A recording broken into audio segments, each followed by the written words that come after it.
किसान भाइयों एवं बहनों, आप सभी का स्वागत है।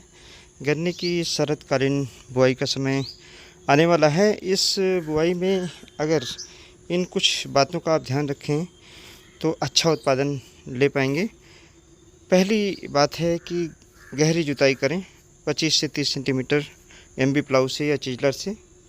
इसके बाद बात आती है कि खाद की मात्रा क्या होनी चाहिए। 1 एकड़ में जो खाद की मात्रा है वह 70 kilogram DAP, 50 kilogram muriate of potash, 10 kilogram sulphur और 50 किलोग्राम यूरिया बेसल डोज के रूप में डालें। पहली खेत की जुताई पर ट्राइकोडर्मा 5 किलो प्रति एकड़ की दर से गोबर की सड़ी खाद में मिलाकर 48 घंटे रखने के बाद आखिरी जुताई पर जिंक मिला करके और डाल दें। 10 किलोग्राम जिंक प्रति एकड़ की दर से पड़नी चाहिए। अब बात आती है कि इस समय प्रजातियां हम कौन सी बुआई कर सकते हैं। गन्ने की जो प्रजाति है उसमें CO0118, CO15023, कोलख 14201 और जो पुरानी वैरायटी है अगर रोग रहित है तो 0238 की बुआई भी कर सकते हैं और 17231 की कर सकते हैं। लाइन से जो लाइन की दूरी है वह 4.5 फीट रखें, चूँकि इस समय टिल्डरिंग अच्छी होती है। और जो ट्रेंच की गहराई है वह 30 सेंटीमीटर रखें। सिंगल बड से इस समय बुआई कर सकते हैं और करें। बीज का जो चयन करें उसमें 8 से 10 महीने पुरानी जो क्रॉप हो उससे बीज लें। बीज का शोधन जो करना है वह बेबस्टिन 2 ग्राम प्रति लीटर पानी में मिला करके और इसी में 100 ml यानी 100 लीटर पानी में 100 मिलीलीटर इमिडाक्लोरपिड मिला करके और आधे घंटे तक गन्ने के टुकड़े को शोधित कर सकते हैं। किसान भाइयों, अगर इससे नहीं करना चाहते हैं तो 5% चूने के घोल से आप कर सकते हैं अगर जैविक गन्ने की खेती आप कर रहे हैं। लाइन से लाइन की दूरी हमने बताया 4.5 फीट रखें। अगर सिंगल बड से बोते हैं तो बड से बड की दूरी 15 इंच रखें। खाद जो हमने बताई है इसका मिश्रण बना लें और बना करके जिंक ना मिलाएं। ये मिश्रण बना करके और ट्रेंच बना करके, पहले आप ट्रेंच बना लें, सीधी ट्रेंच बनाएं और ट्रेंच में खाद को डाल दें। खाद डालने के बाद गन्ने के जो टुकड़े हैं जिनको आपने आधे घंटे तक शोधित किया है, इन टुकड़ों को सिंगल बड में अगर बो रहे हैं तो 15 इंच की दूरी पर, अगर डबल बड का बो रहे हैं तो जो बड से बड की दूरी है 10 सेंटीमीटर की रखें। बोने के बाद 2 सेंटीमीटर या 3 सेंटीमीटर हल्की मिट्टी से ढक दें। अगर नमी की कभी कमी लगे तो हल्का सिंचाई कर सकते हैं। इस समय चूँकि टेम्परेचर अच्छा है तो जैसे ही आप गन्ने की बुआई करेंगे 7-8 दिन में इसका जमाव हो जाता है।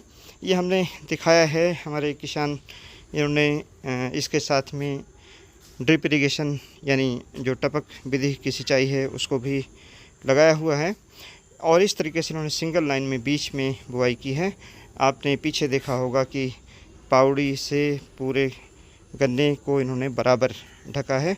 पावड़ी से अगर भुरभुरी ज़मीन से आप गन्ने के टुकड़े को ढकते हैं तो नमी का ह्रास नहीं होता है, बराबर मिट्टी पड़ती है और एरेशन भी उसका ठीक रहता है। और साथ ही में जब पानी आप लगाते हैं तो पूरे नाली में बराबर लगता है। ये कुछ ऐसी विधि है जिससे आपको काफ़ी फ़ायदा हो सकता है। अगर दीमक लगता है तो आप 10 किलोग्राम पिप्रोनिल प्रति हेक्टेयर की दर से डाल सकते हैं। चूँकि नाली में लगा रहे हैं, बहुत ज़्यादा डालने की आवश्यकता नहीं है। किसान भाइयों, इस विधि से गन्ना जब भी लगा, देखिए आप ट्रेंच यहाँ देख सकते हैं कि 30 सेंटीमीटर गहरी ट्रेंच बनाई जा रही है।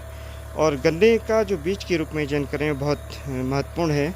एक गन्ने का वजन 1.5 से 2 किलोग्राम के आसपास होना चाहिए। और साथ ही में ये भी ध्यान रखना है कि नीचे का गन्ना, चूँकि उसमें जड़ें निकल आती हैं, उनको निकाल दें। बड की छटाई ज़रूर कर लें। अगर आपको लगता है कि गन्ने की जो बड हैं वह जम गई हैं या वहाँ पर स्प्राउटिंग हुई है तो उनको निकाल दें। जो कच्चा गन्ना ऊपर का है उसको भी हटा दें और तब बुआई करें।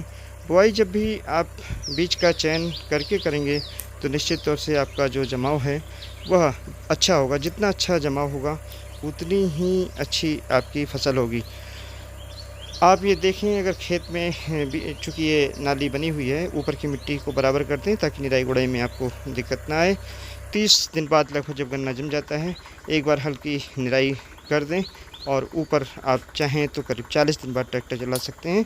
पहली सिंचाई पर दोबारा से इसमें 5 किलोग्राम यूरिया और उसी के साथ में 10 किलोग्राम सिंगल सुपर फास्फेट डाल दें, तो निश्चित तौर से जो आपकी गन्ने की टिलरिंग है वह बेहतर हो जाएगी। साथ ही में गन्ने का जो पौधा है वह अच्छा होगा। गैप फिलिंग के लिए कुछ पौधे आप साथ में तैयार कर सकते हैं।